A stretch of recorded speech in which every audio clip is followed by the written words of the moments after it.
তো দেখো নেক্সট আমাদের যে সলিডটা নিয়ে আমরা আলোচনা করবো সেই সলিডটা হচ্ছে স্ফিয়ার বা গোলক, ঠিক আছে। গোলক হচ্ছে তোমার নর্মালি যে তোমার টেনিস বল বা লোহার যে বল বলো, ঠিক আছে, এগুলো হচ্ছে গোলক। তার মানে গোলক আর বৃত্তের মধ্যে ডিফারেন্স কি? বৃত্ত হচ্ছে তোমার, চিন্তা করো, ধর একটা পেজকে তুমি যদি এভাবে সার্কেল করে কাটো, তাহলে ওই পেজটা কিন্তু একটা সমতল হবে, ঠিক আছে, এবং ওই সমতলটা হচ্ছে একটা বৃত্ত, ঠিক আছে, এরকম একটা সার্কেল, এটা হচ্ছে বৃত্ত, ঠিক আছে। তো বৃত্ত কিন্তু নর্মালি কি হবে, সমতলীয় হবে। কিন্তু গোলক কিন্তু এরকম সমতলীয় না, গোলক হচ্ছে একটা পুরো শূন্য স্থানকে ঘিরে একটা ঘনবস্তু উৎপন্ন করবে, বুঝতে পারছো বিষয়টা? So, গোলক হচ্ছে 3D, গোলক হচ্ছে কি 3D, আর সার্কেল হচ্ছে তোমার 2D, মানে 2 ডাইমেনশনাল সমতল। আর গোলক হচ্ছে তোমার 3D, আর 3D তো আমাদের এখানে আঁকা সম্ভব না, ঠিক আছে। বাট এই চিত্রটা দেখে কিন্তু বুঝতেছো যে এই জিনিসটা 3D, দেখো এই যে এরকম, ঠিক আছে, উপর নিচে কিন্তু বিভিন্ন, মানে এই জিনিসটা হচ্ছে এরকম যে দেখো উপরে ছোট্ট একটা পয়েন্ট, তারপরে তার চারপাশে একটা সার্কেল, সার্কেল সার্কেল সার্কেল, এরকম কিন্তু অনেকগুলো সার্কেল মিলিয়ে একটা কি বানায় বলো তো, একটা গোলক বানায় না বলো? এই দেখো অনেকগুলো সার্কেল একটার উপরে একটা সজ্জিত হয়ে কি বানায়, একটা গোলক বানায়। এটা তুমি একটু ইমাজিন করতে পারো এই জিনিসটা, যে অনেকগুলো সার্কেল একটার পর একটা হবে, মানে জিনিসটা একটু অ্যাবস্ট্রাক্ট আর কি, একটু ইমাজিন করার বিষয়, যে এই যে অনেকগুলো সার্কেল হবে একটার পর একটা মিলে একটা কি বানাবে, একটা গোলক বানাবে, ঠিক আছে।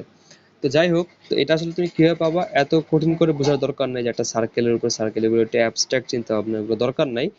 সবচেয়ে সহজভাবে যেটা বোঝা যাবে সেটা হচ্ছে, ধরো তুমি হচ্ছে মানে কাগজ কাটলা এভাবে একদম সার্কুলার করে কেচি দিয়ে এভাবে একটা কাগজ কাটলো বৃত্ত, ঠিক আছে। তারপর তুমি কি করলে, কাগজটাকে ভাঁজ করে দিলা, মাঝ বরাবর একদম ভাঁজ করলা। তো ভাঁজ করলে কি একটা অর্ধবৃত্ত পাওয়া যাবে, কি পাওয়া যাবে, একটা অর্ধবৃত্ত পাওয়া যাবে, ঠিক আছে।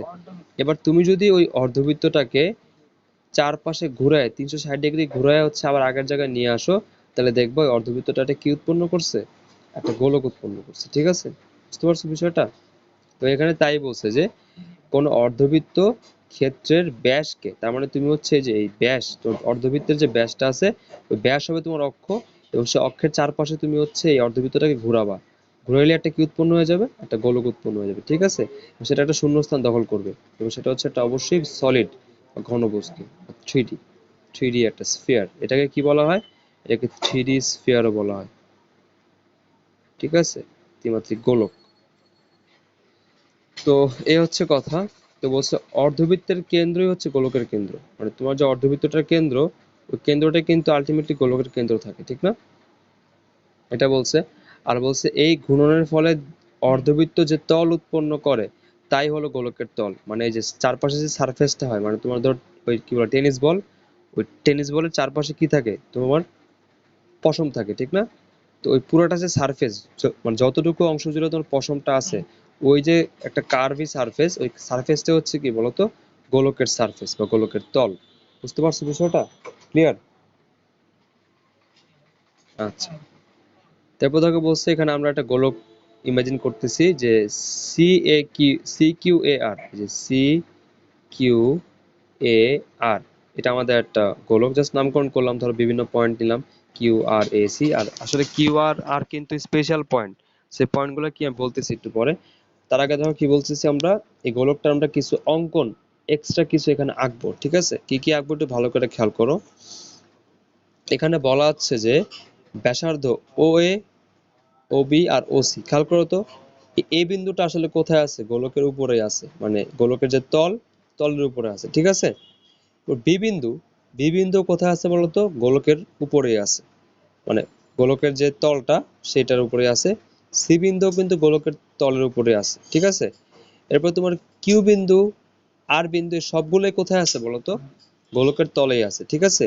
তো গোলকের তলে আছে দেখে কিন্তু আমরা নামকরণ করছি কিভাবে বলতো, এই CAQR, মানে এই চারটা বিন্দুই কিন্তু গোলকের উপরে। তুমি যদি বি বলতা তাও সমস্যা নেই, যে তোমার এই যে CRAQB বলতে পারো, সমস্যা নেই, ঠিক আছে।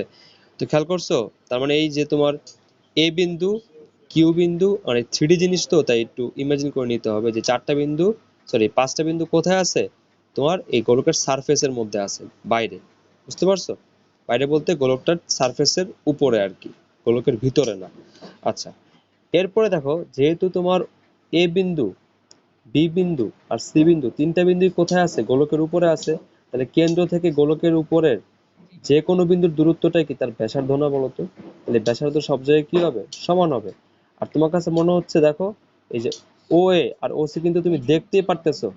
হ্যাঁ বলতেছি দেখো তিনটা বিন্দু কোথায় আছে, তিনটা বিন্দু গোলকের যে তলটা সেই তলের উপরে আছে ঠিক না, গোলকের সারফেসে আছে। তো গোলকের সারফেস এই ধরো গোলকের যে কোনো মানে সারফেসের যে কোনো বিন্দু থেকে গোলকের যে কেন্দ্র, কেন্দ্রের দূরত্বটা কি ব্যাসার্ধ না? বুঝতে পারছো? তাহলে গোলকের সারফেসের যে কোনো বিন্দু থেকে গোলকের যে কেন্দ্র তার দূরত্বটা কি ব্যাসার্ধ, ঠিক না? তা দেখো তো আমাদের এ বিন্দু, সি সি বিন্দু, বি বিন্দু, এই তিনটা বিন্দুই কোথায় আছে? গোলকের সারফেসের উপরে আছে ঠিক না? তো সারফেসের উপরে থাকার জন্য অবশ্যই ও এ হচ্ছে ব্যাসার্ধ, ও সি ও ব্যাসার্ধ, আর ও বি এটাও কি ব্যাসার্ধ। তিনটাই কি ব্যাসার্ধ না বলতো? ও এ, ও বি, ও সি তিনটাই ব্যাসার্ধ, ব্যাসার্ধ অবশ্যই কি হবে? সমান হবে। বুঝতে পারছো বিষয়টা? ওরা এটাই বলছে। এখন এটা যদি তুমি চিন্তা করো, হ্যাঁ এবার তুমি একটা চিন্তা করো, তোমার কাছে মনে হইতে পারে যে ভাইয়া এই যে এও, এটা আর ওসি দেখতে তো পুরো সমান লাগতেছি, একদম চোখেই দেখতেছি যে এও আর হচ্ছে ওসি সমান সমান ঠিক না? কারণ কি এই দুটো হচ্ছে অপোজিট বিন্দুতে আছে, অপোজিট বিন্দু থাকার কারণে তুমি দেখে বুঝতেছো যে না এই দুটো ব্যাসার্ধ এবং দুটো সমান। বাট এই যে ওবি, ওবিটাই তোমার দেখে মনে হচ্ছে কি এটা ওসি থেকে ছোট বা এও থেকে ছোট, বাট আসলে কিন্তু বি বিন্দুটা তোমার এইখানে নাই। এই বি বিন্দুটা কিন্তু আসলে আমাদের যে সমতল, এই সমতলের কিন্তু একটু উপরে, যেটা আমরা এখানে চাইলে আঁকতে পারবো না ঠিক না? তো থ্রিডি না, এটা তো অবশ্যই থ্রিডি নাকি? থ্রিডি যেহেতু তার মানে কি বলতো, এই যে বৃত্তটা গোলকের অর্ধেক কোথায় আছে বলতো? আমাদের যে ফোনের স্ক্রিন, স্ক্রিনের উপরে এভাবে আছে না বলতো? এভাবে ওই যে কি বলে মাটির যে টিলা থাকে না, টিলা, ওরকম ধরো অর্ধেক কি আমাদের স্ক্রিনের উপরে টিলা, আর বাকি অর্ধেক কোথায় আছে? আমাদের স্ক্রিনের নিচে আছে। বুঝতে পারছো বিষয়টা? মানে এটা একটু থ্রিডি, তো এটা আমাদের স্ক্রিনে আঁকা তো সম্ভব না। তো বি বিন্দুটা হচ্ছে, দেখো এই বিন্দু হচ্ছে এই যে এই প্রান্তে আর এই প্রান্তে, তাই তুমি বুঝতেছো। আর বি বিন্দুটা কিন্তু টিলার উপরে, মানে হচ্ছে ওই বক্র যে তলটা, মানে এই যে গোলকের যে তলটা সেটার উপরে। তাই দেখো তো কেন্দ্র থেকে মনে হবে দূরত্বটা কি কম, কারণ এটা তো হেলানো, এটা কি হেলানো, এই জন্য এটা মনে হবে এটা ছোট, বাট আসলে কিন্তু ছোট না। আসলে কিন্তু কেন্দ্র থেকে ওটা দূরত্ব ওই বিন্দু থেকে দূরত্বের সেমই, ঠিক না? বুঝতে পারছো বিষয়টা? তাহলে এই যে বি বিন্দুটা দেখছো, এই যে খেয়াল করো, এই যে এই যে কার্ভটা আঁকা হয়েছে, এই কার্ভটা আসলে কি বলতো? এই কার্ভটা কিন্তু গোলকের উপর দিয়ে গেছে ঠিক না? এই কার্ভটা কোথায় গেছে? গোলকের উপর দিয়ে গেছে, ঠিক না? তো দেখো তো যে বি বিন্দু কোথায় আছে? বি বিন্দু ওই কার্ভের উপরে আছে। তার মানে বি বিন্দুটা অ্যাকচুয়ালি কোথায়? গোলকের উপরে। বুঝতে পারছো বিষয়টা? দেখো গোলকের উপরে যে কোনো বিন্দু থেকে কেন্দ্রের দূরত্বটাই কি তার ব্যাসার্ধ। তাহলে ও বিও ব্যাসার্ধ, ও এও ব্যাসার্ধ, ও সিও ব্যাসার্ধ, তিনটা ব্যাসার্ধই কি সমান। বুঝতে পারছো? এটাই তারা প্রথমে বলছে। আচ্ছা, এরপর দেখো কি করা হয়েছে, কেন্দ্র ও থেকে এইচ দূরত্বে পি একটি বিন্দু নেওয়া হয়েছে। ঠিক আছে, খেয়াল করো, এই যে তোমার কেন্দ্র, এটা হচ্ছে পরিধির উপরে বিন্দু। দেখো তো এদের মাঝখানে একটা বিন্দু নেওয়া হয়েছে পি, ঠিক আছে? যে কোনো একটা বিন্দু, মানে এটা এ আর ওর মাঝখানে যে কোনো বিন্দুতে হইতে পারে। তো দেখো তো পি বিন্দু নেওয়া হয়েছে, ঠিক আছে? এবার কি বলছে দেখো, পি বিন্দুর মধ্য দিয়ে ও এ রেখার সাথে লম্ব হয় এরূপ একটি সমতল গোলককে ছেদ করে কি কিউ বি আর উৎপন্ন করছে। এটা একটু চিন্তা করে দেখো তো, এই এটা আসলে কি বলছে দেখো। তুমি যে কয়টা বিন্দু নিচ্ছ পি, ঠিক আছে, খেয়াল করো, তুমি কি করছো বলতো? এই যে এ ও যে ব্যাসার্ধ, এই ব্যাসার্ধের উপর তুমি একটা বিন্দু নিচ্ছ পি, ঠিক আছে? So, এই পি বিন্দুরে কেন্দ্র করে তুমি কি করবা? একটা বৃত্ত আঁকবা। ঠিক আছে, কি বলছি? তুমি এই যে ও এ ব্যাসার্ধ, এই ও এ ব্যাসার্ধের উপর একটা বিন্দু নিচ্ছ, যে কোনো একটা বিন্দু পি, এবং সেই পি বিন্দুকে কেন্দ্র করে তুমি কি করবা বলতো? এই গোলকের পরিধির উপর দিয়ে একটা বৃত্ত আঁকবা, ঠিক না? একটা কি করবা? একটা বৃত্ত আঁকবা, তাই তো? আর বৃত্তটা তুমি এমন ভাবে আঁকবা, খেয়াল খেয়াল করো, তুমি বৃত্তটা এমন ভাবে আঁকবা যাতে ওই বৃত্তের যে সমতলটা, অবশ্যই একটা বৃত্ত একটা কি সমতল না? বৃত্ত একটা কি বলতো? সমতল। তো বৃত্তের যে সমতল, সেই সমতলটা যাতে অবশ্যই এ ও যে ব্যাসার্ধ তার সাথে লম্ব উৎপন্ন করে বা লম্ব ভাবে ছেদ করে। বুঝতে পারছো বিষয়টা? মানে তুমি চাইলে বৃত্তটা বাঁকা আঁকতে পারবে না। বাঁকা আঁকতে পারবা বলো? তুমি চাইলে এ ওর সাথে এটা এভাবে বাঁকা আঁকতে পারবা না। তোমাকে বলে দেওয়া হয়েছে যে এই বৃত্তটা অবশ্যই কি হইতে হবে, এই যে এ ওর সাথে লম্ব হইতে হবে। এই সারফেসটা, বৃত্তের সারফেসটা অবশ্যই কি হবে? পারপেন্ডিকুলার হবে। বুঝতে পারছো? ক্লিয়ার? আচ্ছা, তাহলে তারা এটাই বলছে দেখো, যে ও থেকে এইচ দূরত্বে পি বিন্দু, তার মানে তোমার যে ও থেকে পি এর যে দূরত্ব, ওই দূরত্বকে তুমি কি ধরছো? এইচ ধরছো। ঠিক আছে, গেল। তো দেখো ও থেকে এইচ দূরত্বে তোমার পি বিন্দু, আর পি বিন্দুর মধ্য দিয়ে ও এ রেখার সাথে লম্ব হয় এরূপ একটি সমতল গোলক গোলকটিকে ছেদ করে একটি কিউবিআর উৎপন্ন করেছে। ঠিক আছে, মানে দেখো তো তুমি যদি এটা এভাবে একটা কাটো, মানে ছুরি দিয়ে যদি এভাবে একটা পোজ দাও তাহলে কি হবে বলো তো? তুমি যদি এই যে নিচে আর উপরে একটা পোজ দাও তাহলে কি একটা বৃত্ত, মানে এখান থেকে একটা বৃত্ত কাটবে না বলো তো? একটা বৃত্তের স্লাইস কাটবে না বলো? তা দেখো তো তোমার এই এও এর সাথে একটা মানে লম্ব সমতল যদি তুমি এভাবে কল্পনা করো, ওই সমতলটা অবশ্যই কি করবে বলতো? এই গোলকের একটা বৃত্ত কাট করবে, ঠিক না? একটা বৃত্তকে ক্রস সেকশন করবে। ঠিক আছে, ওরা এটাই বলছে যে এইচ দূরত্বে, মানে ও থেকে এইচ দূরত্বে তোমার পি বিন্দুটা ধরছি আমরা। সো পি বিন্দুর মধ্য দিয়ে আমরা ও এর সাথে লম্ব বরাবর একটা সমতল ছেদ করাইছি, যে সমতলটা এই গোলকটার মধ্যে একটা কি উৎপন্ন করছে? একটা ত্রিভুজ উৎপন্ন করছে, এবং যার নাম হচ্ছে কি কিউ পি আর। ঠিক আছে, ক্লিয়ার? আচ্ছা, এবার দেখো কি বলছে, যে এই বৃত্তের কেন্দ্র হচ্ছে পি। নতুন যে বৃত্তটা, সেই বৃত্তটার কেন্দ্র হচ্ছে পি। আর দেখো তো এরকম বৃত্ত কি অসংখ্য আছে না? তুমি চাইলে যে কোনো জায়গায় কিন্তু এরকম লম্ব একটা সমতল কল্পনা করে তুমি বৃত্ত কল্পনা করতে পারবো বা নিতে পারবো। বুঝতে পারছো বিষয়টা? দেখো তো এই যে এই নিচের দিকে একটা নিতে পারো চাইলে, তুমি চাইলে এই যে উপরের দিকেও নিতে পারো। অসংখ্য বৃত্ত এখানে তুমি চাইলে এভাবে আঁকতে পারো, তাই তো? মানে এই ব্যাসের সাথে লম্ব এভাবে অনেকগুলো তুমি যদি ক্রস সেকশন করো, তাহলে তোমার অনেকগুলো কি হবে? এরকম বৃত্ত উৎপন্ন হবে। বুঝতে পারছো? আচ্ছা, গেল।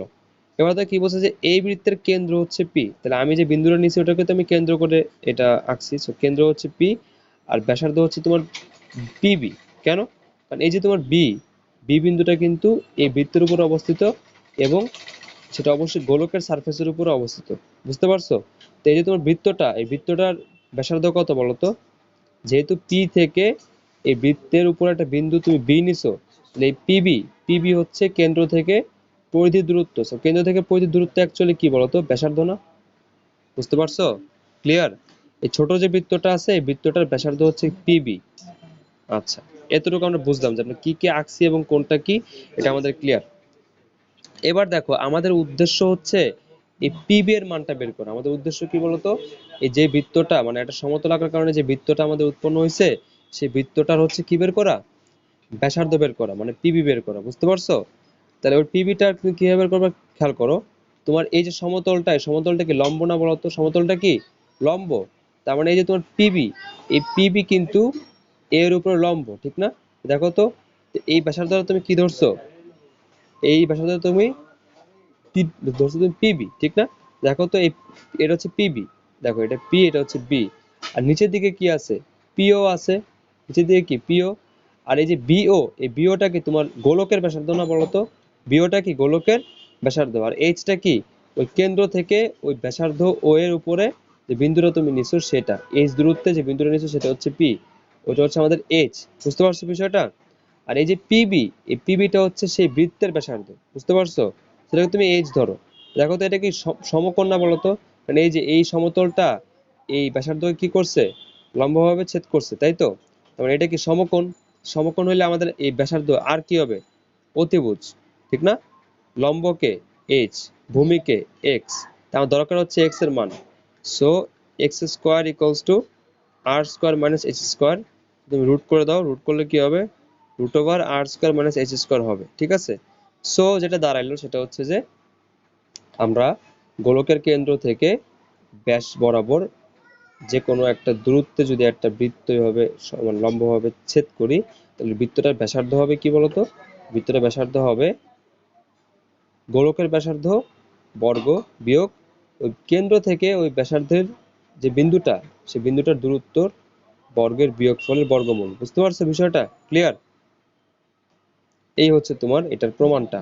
আসলে এটাতে কোনো অঙ্ক আসে না, বাট তাও তোমাকে বুঝাই দিলাম আর কি। যদি কোশ্চেন টাফ করে এখান থেকে কোশ্চেন দিতে পারে, যে তোমাকে বলতে পারে যে একটি গোলকের ব্যাসার্ধ মানে ও থেকে এত দূরত্বে একটি বিন্দুতে একটি বৃত্ত যদি সমতল, মানে একটি সমতল যদি সমকোণে ছেদ করে, তাহলে যে বৃত্তটি উৎপন্ন হয় সেই বৃত্তটির ব্যাসার্ধ কত বের করো। সো তখন তোমার কি করতে হবে? এই সূত্রটা অ্যাপ্লাই করে ব্যাসার্ধ বের করতে হবে, ঠিক না? সো তার জন্য তোমার কি লাগবে? রাশি লাগবে দুইটা। একটা হচ্ছে গোলকের ব্যাসার্ধ লাগবে, সেটা হচ্ছে আর। আর আরটা লাগবে হচ্ছে এইচ। এইচটা কি? এইচটা হচ্ছে কেন্দ্র থেকে ওই যে বিন্দুটা, যে বিন্দুর মধ্যে তুমি সমতল আঁকছো মানে ছেদ করেছো সমকোণে, ওই বিন্দুটার দূরত্ব হচ্ছে আমাদের এইচ। সো বৃত্তটা, যে বৃত্তটা উৎপন্ন হলো সেই বৃত্তটার ব্যাসার্ধ হবে কত? গোলকের ব্যাসার্ধ স্কয়ার মাইনাস ওই দূরত্ব, বিন্দুটার দূরত্ব স্কয়ার। বুঝতে পারছো? Root over. ক্লিয়ার? আচ্ছা, আর ওই যে বললাম না তোমার ওই ইন্টিগ্রেশন দিয়ে গোলকের পৃষ্ঠতলের ক্ষেত্রফল বের করা যায়, সেটা হচ্ছে তোমার 4 পাই আর স্কয়ার। গোলকের পৃষ্ঠতলের ক্ষেত্রফল কি? 4 পাই আর স্কয়ার। আর আয়তন হচ্ছে 4/3 পাই আর কিউব। সেটা হচ্ছে আমাদের পৃষ্ঠতলের ক্ষেত্রফল, এটা হচ্ছে আমাদের গোলকের আয়তন। ঠিক আছে? আর এই যে দেখছো কি বলছি একটু আগে যেটা প্রমাণ করলাম, যে এইচ উচ্চতায় তলচ্ছেদে উৎপন্ন ব্যাসার্ধ, মানে এই যে গোলকের তল, এই তলটারে ছেদ করছে যেই বৃত্তটা, সেই বৃত্তের ব্যাসার্ধটা হচ্ছে কত? রুট ওভার আর স্কয়ার মাইনাস এইচ স্কয়ার। আর এইচটা হচ্ছে ওই বিন্দুটার উচ্চতা, যে বিন্দুতে তলচ্ছেদ হয়েছে। বুঝতে পারছো? ক্লিয়ার? গোলক বুঝতে পারছো? আচ্ছা, তো এবার দেখো গোলকের একটা উদাহরণ দেওয়া আছে, সেটা হচ্ছে উদাহরণ 5। হচ্ছে 4 সেন্টিমিটার ব্যাসের একটি লৌহ গোলক। তার মানে গোলকের ব্যাস দেওয়া আছে তোমার 4 সেন্টিমিটার, তার মানে গোলকের ব্যাসার্ধ হচ্ছে কত? 2 সেন্টিমিটার। এবার কি বলছে দেখো, গোলকটাকে পিটিয়ে 2/3 সেন্টিমিটার পুরু একটি বৃত্তাকার লৌহ পাত প্রস্তুত করা হলো। তার মানে দেখো তো এই গোলকটা কি করা হয়েছে? পিটানো হয়েছে। পিঠে একটা এরকম লৌহ পাত উৎপন্ন করা হয়েছে, যে এরকম লৌহ পাত। ধরো তোমার প্লেট আছে না, প্লেট টাইপের আর কি, নিচে ধরো এরকম পুরু, ঠিক আছে, এরকম একটা বৃত্তাকার পাত। আর তোমার যে কয়েন আছে না, কয়েন, কয়েন তো চিনো ঠিক না? ধরো এরকম একটা লোহার বল, ওই লোহার বলটাকে তুমি হাতুড়ি দিয়ে পিটাই পিটাই কি করছে, এরকম একটা প্লেট, একটা সমতল বানাই দিছো। কিন্তু সমতল হইলো কি, আর একটা পুরুত্ব আছে না বলতো? কয়েনের একটা পুরুত্ব থাকে, থাকে কিনা বলো? বুঝতে পারছো বিষয়টা? ক্লিয়ার? যেমন তো রুটি আছে না, রুটি, রুটি কি করা হয় বলতো? রুটি এরকম কাই, কাই কিন্তু এরকম গোল করা হয় ঠিক না? তো কি করা হয়, পরে বেলন দিয়ে ওই কাইটাকে চাপ দিয়ে এরকম পাতলা রুটি বানানো হয় ঠিক না? তো রুটিটা কিন্তু একটা বৃত্ত, আর রুটিটার একটা পুরুত্ব আছে, ঠিক আছে? আর তো রুটিটা যেটা থেকে বানানো হয়েছিল সেটা হচ্ছে আটার একটা গোলক। দেখো তুমি কিন্তু গোলককে পিঠায় কি বানাইতে পারতেছো, এরকম বৃত্তাকার পাত বানাতে পারতেছো, বুঝছো? এবং এই পাতের একটা কি আছে, ব্যাসার্ধ, সরি পুরুত্ব আছে ঠিক না? ওই পাতের একটা অবশ্যই কি আছে, একটু হইলেও পুরুত্ব আছে। তুমি রুটি যতই চিকন বানাও না কেন, একটা পুরুত্ব পুরুত্ব থাকবেই ঠিক না? খুব কম হলেও একটা পুরুত্ব থাকবে। বুঝতে পারছো বিষয়টা? ক্লিয়ার?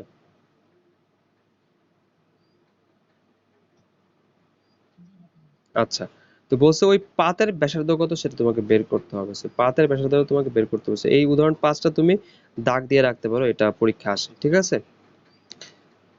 সো খেয়াল করো, তোমার গোলকটাকে তুমি, হ্যাঁ উদাহরণ 5, তুমি কি করতেছো বলো তো, গোলকটাকে তুমি পিটাচ্ছ, পিটায় এরকম পাত বানাচ্ছ, ঠিক আছে? তো দেখো তো গোলকটার যে আয়তন, সে আয়তনটাই কি পাতের আয়তন হবে না? তুমি তো কোনো এক্সট্রা কিছু যোগ করো নাই, এটার থেকে তুমি এক্সট্রা কিছু বিয়োগ করো নাই। তোমার এই গোলকের যে আয়তন ছিল, ওইটাকে পিটায় তুমি পাত বানাচ্ছ, তার মানে গোলকের যে আয়তন আর পাতের আয়তন কি সেম হবে বলো? কি হবে? হুবহু সেম হবে। তাহলে আমরা কি করবো, প্রথমে গোলকের যে ব্যাসার্ধ বের করছি আমরা 2 সেন্টিমিটার, সেখান থেকে আমরা গোলকের আয়তনটা বের করে নিব, 4/3 পাই আর কিউব। এখান থেকে যদি আমরা আয়তনটা বের করি, এবং সে আয়তনটা আসবে হচ্ছে 32 পাই/3 metre cube, sorry centimetre cube. তাহলে এই আয়তনটা কি অ্যাকচুয়ালি পাতের আয়তন না বলতো? এই আয়তনটা কিসের আয়তন? ওই যে পাতটা তুমি বানাইছো সে পাতের আয়তন, ঠিক না? দেখো তো একটা থ্রিডি বস্তুর, থ্রিডি বস্তুর আয়তন কি হয় বলতো? ওটা সারফেস এরিয়া, মানে ক্ষেত্রফল ইনটু উচ্চতা, ঠিক না? সারফেস এরিয়া ইনটু হচ্ছে তোমার এটার কি বলে পুরুত্ব আর কি, ঠিক আছে, বা ডেপথ, ঠিক আছে, পুরুত্ব বা ডেপথ, আর কতটুকু থিন এটা, ঠিক আছে? বুঝতে পারছো বিষয়টা? আর থিকনেস, এটাকে কি বলা হয়, মানে পুরুত্ব ইংলিশে কি বলা হয়, থিকনেস। তো দেখো তো এই যে তোমার পাতটা, এই পাতটা একটা বৃত্তাকার পাত, তো বৃত্তের ক্ষেত্রফল কত? পাই আর স্কোয়ার। আর এই যে তোমার পাত, এই পাতের পুরুত্ব বা থিকনেস কত? $d, ঠিক আছে? সো অবশ্যই আয়তন কি হবে বলতো? এই যে পাতটা, পাতটা অবশ্যই একটা বৃত্ত, ঠিক না? সো বৃত্তটার ব্যাসার্ধ কি আমরা জানি? ব্যাসার্ধ আমরা জানি না, ব্যাসার্ধটা বের করতে হবে, ঠিক না? ধরে নিচ্ছি আমাদের বৃত্তাকার পাতের ব্যাসার্ধ হচ্ছে আর, ঠিক আছে? সো অবশ্যই ওই বৃত্তাকার পাতের যে ক্ষেত্রফল, ক্ষেত্রফলটা কত হবে? পাই আর স্কোয়ার হবে। আর ওটা যে পুরুত্ব, ওই পুরুত্ব কিন্তু দেওয়া আছে, খেয়াল করছো? পুরুত্ব কিন্তু দেওয়া আছে 2/3। তার মানে আমরা বলতে পারি যে আয়তন, ওই বৃত্তাকার পাতের আয়তন হবে তার ক্ষেত্রফল পাই আর স্কোয়ার ইন্টু হচ্ছে ওটা উচ্চতা বা পুরুত্ব, পুরুত্ব হচ্ছে কত বলতো? 2/3 সেন্টিমিটার। বুঝতে পারছো? এইটা সমান সমান গোলকটার যে আয়তন সেটা, কারণ গোলকের আয়তনই অবশ্যই পাতের আয়তনের সমান। সো পাতের ক্ষেত্রফল ইনটু পাতের পুরুত্বটা গুণ করলে আমরা মানে পাতের আয়তন পাচ্ছি। সো অবশ্যই এটা ইকুয়ালস টু এটা আমরা লিখতে পারি এবং তারপর আমরা কাটাকাটি করব। দেখো পাই আর পাই কাটাকাটি করলাম, 3 আর 3 কাটাকাটি করলাম, 2 আর 32 কাটাকাটি করলে 16 থাকে। এখানে আর স্কোয়ার আছে, সো রুট করলে 16 কে রুট করলে কত হয়, 4 হয়। তার মানে দেখো তো পাত, যে পাতটা, সে পাতের ব্যাসার্ধ কত হয়েছে, 4 সেন্টিমিটার হয়েছে। বুঝতে পারছো বিষয়টা? ক্লিয়ার? ম্যাথের সলিউশনটা বুঝতে পারছো? এটা কিন্তু ইম্পর্টেন্ট একটা কোশ্চেন, এটা পরীক্ষা আসে। ঠিক আছে, তো এই ছিল হচ্ছে তোমার গোলক। এবার দেখো গোলকের হচ্ছে আরেকটা এক্সাম্পল দেওয়া আছে, সেই এক্সাম্পলটা আমরা আজকে দেখব। আরো একটা না, দুইটা এক্সাম্পল দেওয়া আছে। ঠিক আছে, তো দেখো প্রথমে আমরা দেখবো যে উদাহরণ 5। উদাহরণ 5 কি বলছে খেয়াল করো। ও আচ্ছা, আমরা তো তখন উদাহরণ 5ই দেখলাম, সরি। উদাহরণ 6, এবার হচ্ছে উদাহরণ 6 দেখবো আমরা। ঠিক আছে, দেখো 6 নাম্বারটা ইম্পর্টেন্ট, লিখে রাখো 6 নাম্বারটা ইম্পর্টেন্ট। ঠিক আছে, 6 নাম্বারটা কি বলছে দেখো, সমান উচ্চতা বিশিষ্ট, খেয়াল করো, সমান উচ্চতা, আচ্ছা এটা কোনকের অঙ্ক, এটা হচ্ছে তোমার কোনকের অঙ্ক, আবার গোলক মানে মিলাঝিলা আর কি, মিক্সড একটা অঙ্ক দিচ্ছে। ঠিক আছে, সমস্যা নেই। দেখো কি বলছে যে সমান উচ্চতা বিশিষ্ট একটি সমবৃত্তমুখী কোণক, একটি অর্ধগোলক ও একটি সিলিন্ডার। তার এখানে তিনটা শেপ আছে, কি কি আছে বলতো, একটা সমবৃত্তমুখী কোণক, আর একটা হচ্ছে তোমার অর্ধগোলক, আর একটা হচ্ছে একটি সিলিন্ডার। ঠিক আছে, তো তিনটারই হচ্ছে কি বলছে বলতো, সমান সমান ভূমির উপর অবস্থিত। ঠিক না, কি বলছে, সমান সমান ভূমির উপর অবস্থিত। সেটা কেমনে হইতে পারে দেখো তো, তুমি একটু চিন্তা করো। ধরো এটা তোমার অর্ধগোলক, ঠিক আছে, এটা হচ্ছে তোমার কি অর্ধগোলক। ওই যে তোমার অফিসে দেখবা ওই কাগজগুলোকে চাপ দিয়ে রাখার জন্য একটা ভারী, একটা মনে করো কাচের একটা জিনিস মনে করো চাপ দেওয়া থাকে, ঠিক না, ওটা কিন্তু একটা অর্ধগোলক। সো ওই অর্ধগোলকের উপরে তুমি কি করলা, এরকম সেম ব্যাসের একটা তুমি কোণক এভাবে উপরে রেখে দিলা, হয়ে গেল। এরপরে তুমি কি করলা, তুমি কোণকের উপরে আবার সেম ব্যাসার্ধ বিশিষ্ট একটা সিলিন্ডার রেখে দিলে, সিলিন্ডার। আর সিলিন্ডারের যে হাইট আর কোণকের যে হাইট কি রাখলা, সেম রাখলা। বুঝতে পারছো? ক্লিয়ার? আচ্ছা, আরেকটা জিনিস এখানে আছে, সেটা হচ্ছে সমোচ্চতা বিশিষ্ট একটি সমবৃত্তমুখী কোণক, একটি অর্ধগোলক, একটি সিলিন্ডার সমান ভূমির উপর অবস্থিত। তার মানে গোলকের যে উচ্চতা, গোলকের কিন্তু উচ্চতা হয় না, গোলকের উচ্চতা হয়, উচ্চতা হয় না। সো গোলকের উচ্চতা আমার প্যারা নাই, আমাদের বলবো যে কোণকের যে উচ্চতা আর সিলিন্ডারের উচ্চতা কি হবে, সেম হবে। আমরা তো এইভাবেই জিনিসটা সেট আপ করলাম নাকি। আচ্ছা, তো এইভাবে সেট আপ যদি করি, মানে শর্তটা হচ্ছে কি, কোণক আর হচ্ছে তোমার সিলিন্ডারের হাইটটা সেম, আর সবার ব্যাসার্ধ হচ্ছে সেম হবে, ঠিক না, যেহেতু সবার ভূমি একই ভূমি সবার, এই অর্ধগোলকেরও যে ভূমি, কোণকেরও যে ভূমি, সিলিন্ডারের তো একই ভূমি। বুঝতে পারছো, সবার ভূমি সেম মানে ব্যাসার্ধ সেম, সবার হাইটও সেম, ঠিক না। তাহলে যদি সবার ব্যাসার্ধ আর হাইট সেম হয়, তাহলে বলছে যে আয়তনের অনুপাত বের করে দেখাও। ঠিক আছে, সো দেখো তো, প্রথমে আসো কোণক, কোণকের আয়তনের সূত্র কি, 1/3 পাই আর কিউব। তারপরে তোমার হয়ে গেল 1/3 পাই আর কিউব। তারপর দেখো তো অর্ধগোলকের আয়তন কত, গোলকের আয়তন হচ্ছে 4/3 পাই আর কিউব। তাহলে অর্ধেক করো এটাকে, তাহলে কত হবে, 2 আর 4 কাটাকাটি গিয়ে 2/3 হবে। সো 2/3 পাই আর কিউব, এটা হচ্ছে গোলকের আয়তন, 2/3 পাই আর কিউব। ঠিক আছে, ক্লিয়ার? আচ্ছা, আরেকটা জিনিস দেখো, এখানে আমরা জিনিস মানে প্রথমে শর্টকাট করে ফেলছি। কোণকের আয়তন কি হয় বলো তো, কোণকের আয়তন হয় তোমার পাই আর স্কোয়ার এইচ, তাই তো। অর্ধবৃত্তের আয়তন কি বের করলাম একটু আগে আমরা, 2/3 পাই আর কিউব। তারপরে কি বলছে, সিলিন্ডার, সিলিন্ডারের আয়তন সূত্র কি বলো, পাই আর স্কোয়ার এইচ, ঠিক না, পাই আর স্কোয়ার এইচ। আচ্ছা, এবার দেখো কি বলছে যে গোলকের উচ্চতার ব্যাসার্ধ সমান। তার মানে তুমি যে কোণকটা নিছো না, ওই কোণকের যেই মানে গোলকের যে উচ্চতা, উচ্চতা হচ্ছে অ্যাকচুয়ালি ওই গোলকের কি বলে ব্যাসার্ধ, মানে বিষয়টা বুঝছো। আর আমরা যেটা আঁকছি সেখানে আমরা উচ্চতাটা সেম ধরে নেই, মানে গোলক, এই ধরো তোমার অর্ধগোলক, এটা হচ্ছে কি তোমার অর্ধগোলক। বুঝতে পারছো, তোমার যে কোণকটা হবে সে কোণকটা হচ্ছে, কোণকের যে উচ্চতা সেটা অর্ধগোলকের ব্যাসার্ধের সমান এবং সিলিন্ডারেরও ব্যাসার্ধের সমান। বুঝতে পারছো, তার মানে এই গোলকের যে ব্যাসার্ধ, ওই ব্যাসার্ধের সমান হচ্ছে কোণকের হাইট আর সিলিন্ডারের হাইট। বুঝতে পারছো, তার মানে আর সমান সমান এইচ আর কি। ক্লিয়ার? তাহলে আমরা কি লিখতে পারি বলতো? কোনকের যে সূত্র 1/3 পাই আর স্কয়ার এইচ, সেই এইচ এর জায়গায় আমরা কি আর বসাইতে পারি। সো আর বসালে কি হবে? R square into r equals to কি? R cube. So 1/3 pi r cube. আর অর্ধগোলকের তো আমরা বের করলাম 2/3 পাই আর কিউব। এবার হচ্ছে সিলিন্ডার, সিলিন্ডারের আয়তন কি? পাই আর স্কয়ার এইচ। সো এইচ এর সমান, এইচ আসলে কি? আর এর সমান। সো আমরা বলতে পারবো পাই আর কিউব। সো এটা হচ্ছে কত? পাই আর কিউব। সেটা যদি আমি রেশিও করি সবগুলোর, যদি রেশিও করি, রেশিও করলে কি হবে? সবগুলো পাই কাটাকাটি যাবে আর আর কিউব কাটাকাটি যাবে। কাটাকাটি গিয়ে কি থাকবে? 1/3 ইস টু 2/3 ইস টু 1। বুঝতে পারছো? So, আমরা যদি সবগুলো যদি 3 দিয়ে গুণ করে দিই, 3 দিয়ে গুণ করে দিলে কি হবে? 3 3 কাটাকাটি যাবে। সো 1:2, এটা 3 দিয়ে গুণ হবে, 3 একে 3। সো রেশিওটা কত হবে? 1:2:3। ক্লিয়ার? বুঝতে পারছো? ম্যাথটা বুঝছো?